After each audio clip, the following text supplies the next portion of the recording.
You hand a store $50. No shirt leaves the shelf. No meal reaches the table. No toy goes into your bag. The store gives you a plastic card, an email, or a code. And the transaction feels finished. But economically, something unusual has just happened. The store has your cash. You do not have the product. You have a promise to receive something later. That delay is not a side effect. It is the central feature of a gift card. It separates payment from delivery. And in that gap, a hidden financial system appears. The first part is easy to see. Money moves now. The second part is easy to miss. The store still owes something later. Then comes the strangest part. Some of those promises are never collected. Companies estimate that outcome. Auditors inspect it. And under the right conditions, part of it becomes revenue. Today we follow one $50 gift card from sale to redemption, breakage, or the state. Start with the object in your hand. It might be plastic. It might be a barcode. It might be a string of letters inside an email. The Consumer Financial Protection Bureau does not treat the plastic as the important part. Its current interpretation covers a qualifying card, code, or other device that accesses underlying funds. It even describes the merchant's commitment as an electronic promise. That is a useful phrase. The card is only the key. The value is the obligation behind it. For this episode, imagine a closed-loop store gift card. It works at one merchant, or an affiliated group of merchants. It is not the same as a network-branded prepaid card accepted by unrelated stores. It is also not the same as a coupon for one specific item. Our card carries a stated value of $50. It can be applied to future goods or services. So the issuer has made a simple commitment. Present this key later, and we will honor the value behind it. That commitment can outlive the physical card. It can also survive after you forget where the card is. And that difference matters when an expiration date appears on the plastic. The date printed on the key is not always the legal end of the underlying funds. Before we get to that law, follow the first $50. The accounting begins the moment the card is sold. Imagine buying the card directly from the issuing store. You pay $50. The issuer receives cash. But it has not yet delivered $50 of merchandise or service. Several public companies describe the next step in almost the same way. Portillo's says it records the gift card sale as a contract liability. Sportsman's Warehouse says cash received from gift card sales is recorded as a contract liability. Cracker Barrel says no revenue is recognized at the point-of-sale transaction when gift cards are sold. The label sounds technical. The idea is not. A contract liability means the customer has paid, but the company still owes performance. In plain English, the cash arrived before the product left. Think of two columns. In the first column, cash goes up by $50. In the second, the obligation also goes up by $50. The balance sheet stays honest about the missing product. The company is richer in cash. But it also has a new promise to fulfill. This is why calling the first $50 profit would be wrong. The issuer cannot erase the obligation just because it already has the money. The filing calls it a liability. Economically, the timing resembles customer financing. The customer supplies cash first. The issuer delivers later. There may be no interest payment attached to that waiting period. But the issuer does gain a cash flow advantage from the order of events. The next accounting event happens only when someone uses the card.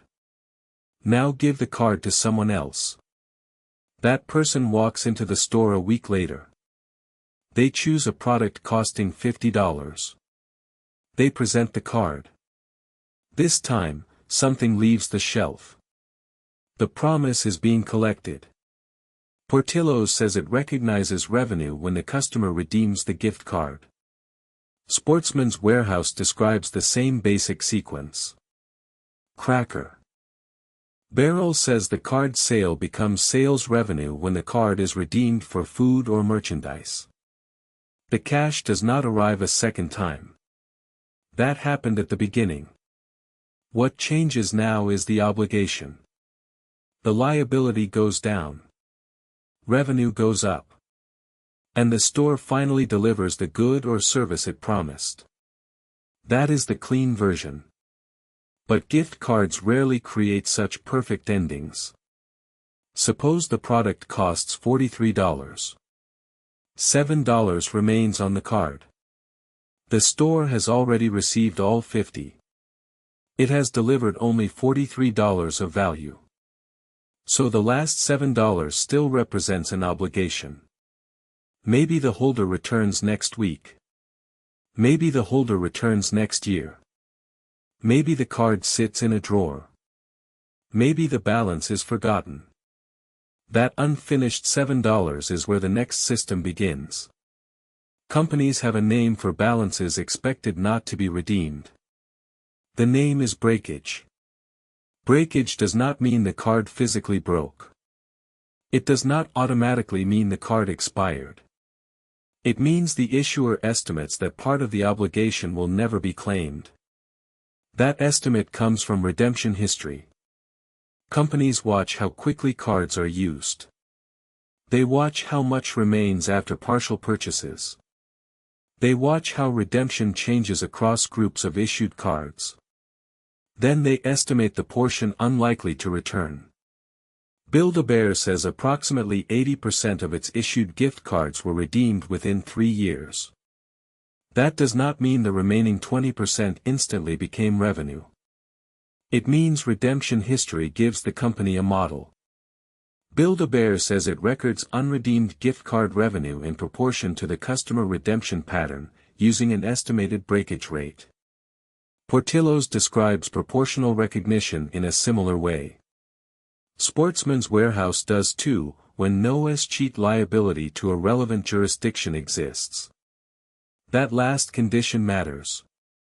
The store does not simply wait 5 years and declare every old balance its own. Some obligations stay on the books. Some are eventually redeemed.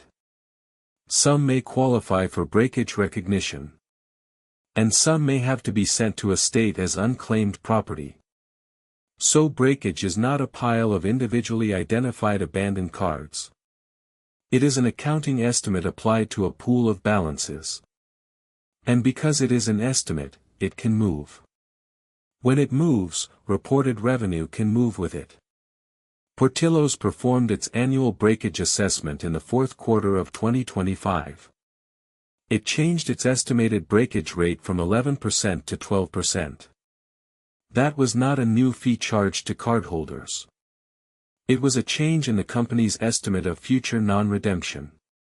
The company said it applied the update prospectively. Now look at a different issuer. Build-A-Bear reported $6.2 million of gift card breakage revenue for the fiscal year ended January 31, 2026. It reported $6.5 million the year before. And $6.3 million the year before that. Those are company-specific figures. They are not an average for the gift card industry. But they show that forgotten balances can become a visible revenue line. Build-A-Bear also published a sensitivity example. It said a hypothetical 1 percentage point change in its fiscal 2025 breakage rate would have changed breakage revenue by $1.3 million. That is why the model attracts audit attention. Build-A-Bear's auditor described the work as complex and judgmental.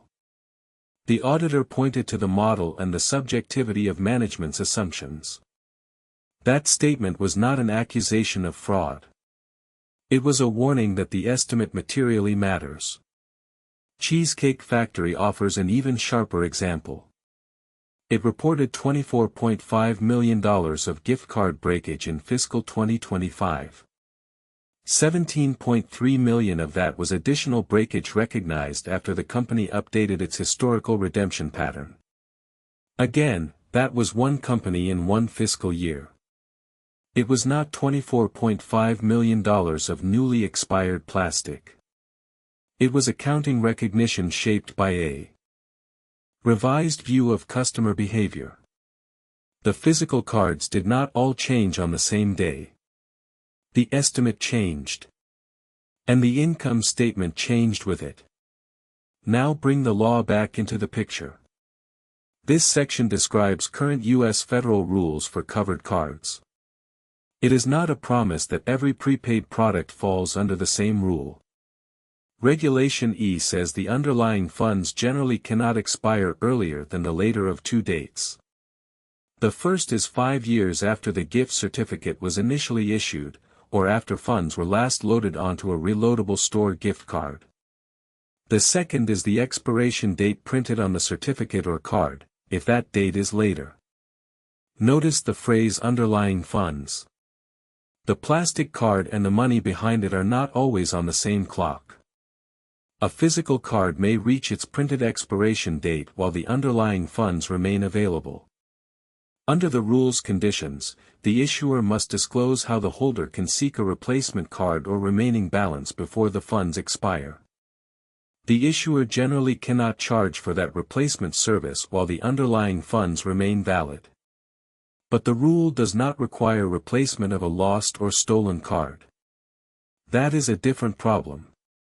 Fees have their own clock. A covered dormancy, inactivity, or service fee generally requires no activity for 1 year. The fee and its frequency must be clearly disclosed. And no more than one such fee may be imposed in a calendar month. So the federal rule does not say every gift card is fee-free forever. It constrains specified periodic fees. It also gives the underlying funds a minimum life. Neither protection forces the holder to redeem. And neither protection answers who keeps every old balance. That question can depend on state unclaimed property law. Cracker Barrel once explained the split clearly in an SEC filing. For states that exempted gift cards from their escheat laws, the company estimated breakage and recognized qualifying amounts over the redemption period. For states that did not exempt them, the company described remitting amounts to the state. The filing said amounts sent to states reduced the deferred revenue liability. They did not create revenue or expense for the company. Amounts the company was permitted to retain could be recorded as revenue. Sportsman's Warehouse uses the same legal guardrail in shorter language. It recognizes gift card breakage when no escheat liability to relevant jurisdictions exists. Escheat is an old word for transferring abandoned property to the state. You do not need to memorize it. You only need to see what it does to the story. The $50 has more than two possible endings. 1. The holder redeems the full balance. 2. Part remains a liability because redemption is still possible. 3. Qualifying expected non-redemption is recognized as breakage revenue. 4. An applicable unclaimed property rule sends value to a state instead of the issuer's revenue. The exact path depends on the card, the issuer, the holder information, and the relevant law. This episode is not a state-by-state legal guide. It is showing why the blanket claim fails. Unused does not automatically mean expired. Expired plastic does not automatically mean expired funds. And an unredeemed balance does not automatically become store profit. The money follows rules that are invisible at the checkout counter. Return to the moment the card was purchased. The issuer received cash before delivering the eventual product. That timing is useful. It places money in the business earlier than an ordinary future sale would. The accounting liability records the promise. But the timing advantage is real. The card also directs future spending toward the named merchant. That is built into the definition of a closed-loop store gift card. Cash can travel almost anywhere. This promise cannot. And if part of the balance is never redeemed, qualifying breakage may eventually become revenue. That creates an attractive sequence for the issuer. Cash now. Customer return later. Possible breakage after that. But the sequence is not free money. Until the obligation is satisfied, released, or transferred under law, it remains an obligation. So what should you see when you look at a gift card balance? Not cash in a wallet. Not merchandise already purchased. A prepaid claim on one issuer. The first lesson is about timing. Payment and delivery happen on different days. The second lesson is about accounting. Cash received is not automatically revenue earned. The third lesson is about uncertainty. Some balances are redeemed, some remain open, some become breakage, and some may move to estate. That is the same hidden shape we have seen before. An approval message was not final payment. An airline mile was not a seat. And a gift card is not the product. It is a promise that has already been paid for. The store got the money now. The system decides what happens before the product arrives.